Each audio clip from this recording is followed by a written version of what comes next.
To kill, excuse me, to harvest or not to harvest, the moral dilemma that follows you throughout the BioShock experience and defines the fate of the player. This choice lays at the center of your BioShock story and has repercussions that can be felt in nearly every facet of the gameplay.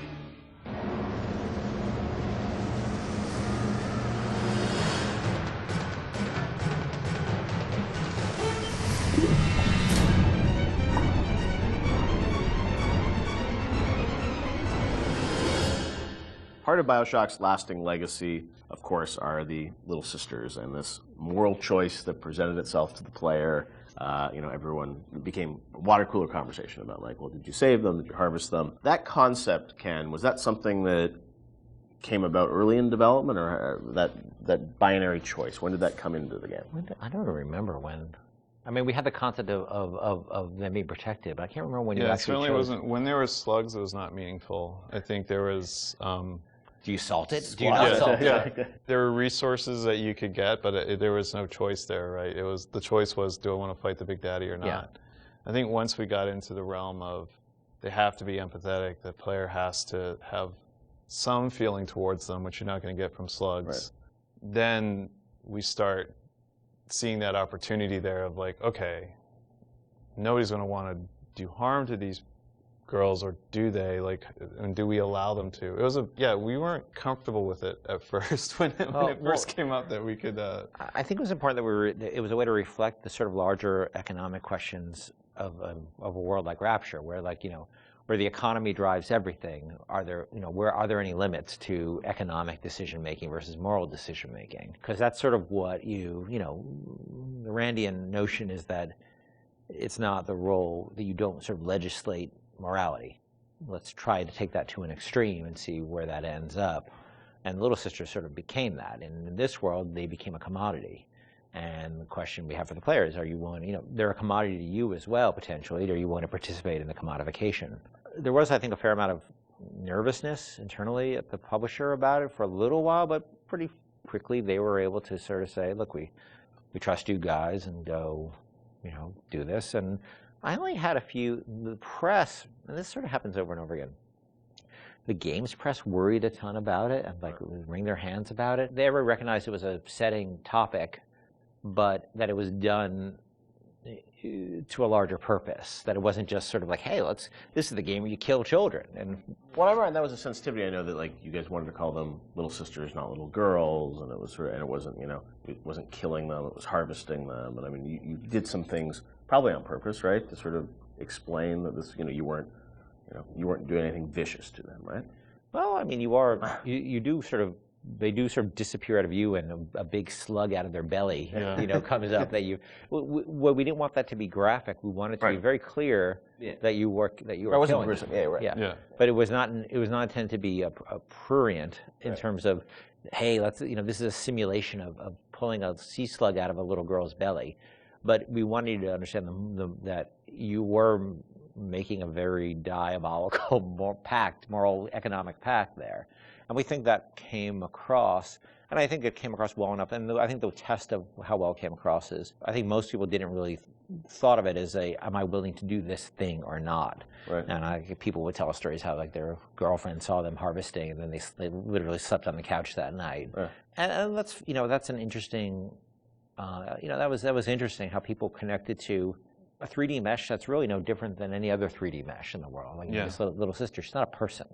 She's a 3D asset, a virtual 3D asset, right, that has a voice actor connected to it who's an adult woman. And nobody was actually getting harmed, but people still emotionally connected to them and made an emotional connection. And also, I think when you're playing, you don't really know what the impact of that choice is. Yes. And that's sort of the curiosity of, like, you're a gamer, so it's like, am I going to game the system? Which one should I pick? How does this impact things as you go through the game? It's never really fully clear what that choice is going to lead to, right? And the ambiguousness of that was something you wanted to sort of create mystery around throughout the game?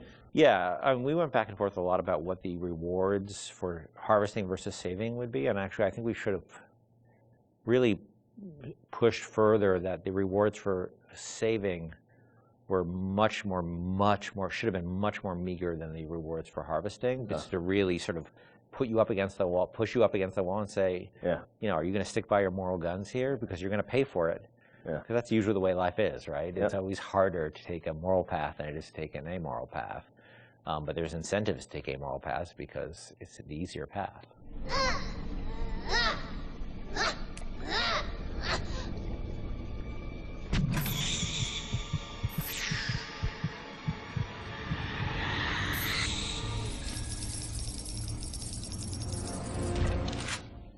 As you play through the game, eventually you get to the ending, and as we know now, there were sort of two endings that you know, were affected by that choice.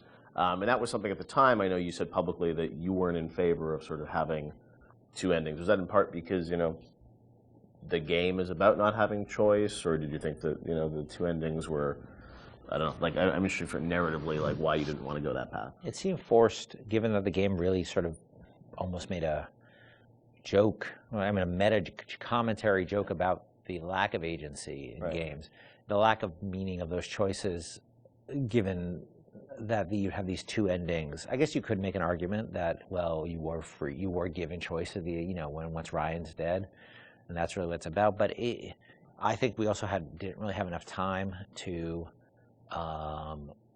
execute on those super well. I was pretty happy with how the happier one came out, you know, with the sort of little sister focus, but it's a much more subtle story than I would have time to tell about your slow descent into, you know, moral chaos and dissolute living and all the things that sort of come along with a life that is sort of separate from a moral structure.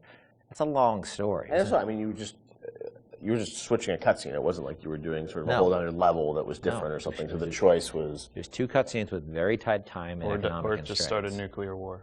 Yes. And that's not, you know, you're a nice guy, or you start a nuclear war. And because we had so many problems on our plate, that was something I had to sort of do in the spare time. So I was pretty happy with one, but not very happy with the other. I know you had said publicly before that there was another sort of more ambiguous ending that you had originally planned, or what would you have done? There was a notion of an ambiguous ending, which if I just wrote one, I would have found a way that would just talk about the moral ambiguity of the world rather than the sort of, you know, positive or negative, because it is such a look. I think we really tried with BioShock not to sort of make a game about good and evil. It's really about circumstances and what circumstances lead people to, and how they delude themselves with ideology to do things that they would think are evil, but it's okay because it's for the good cause. And that's what I probably would have. If I just had one to write, I'd probably focus more on that. You know, how difficult it is to sort of align when you start being driven by ideology rather than being in the moment and thinking about the impact of what you're doing. Sean, you talked to gamers, I'm sure, over the years. Did you ever get a sense of how many people harvested versus saved, and was there any sort of data? I mean, this is before the days where you get telemetry and data on like what people picked and whatnot. Yeah, I mean, anecdotally, it seems like more people saving Little Sisters. Although, I have a few friends that are. I just harvested every single one. I wanted to see what happened. So I mean, I don't know if that was more, you know, the game developer and them trying to see, you know, what would happen. But certainly for the most part, I think most people, which I guess is a good thing. It means that maybe people are good at heart. You know, they kind of feel bad. They want they want to save the Little Sisters. So yeah, I'll say it. You know, the needle sways towards the green there. Time for bed, bye, Mr. B. Hurry, hurry, Mr. Bubbles.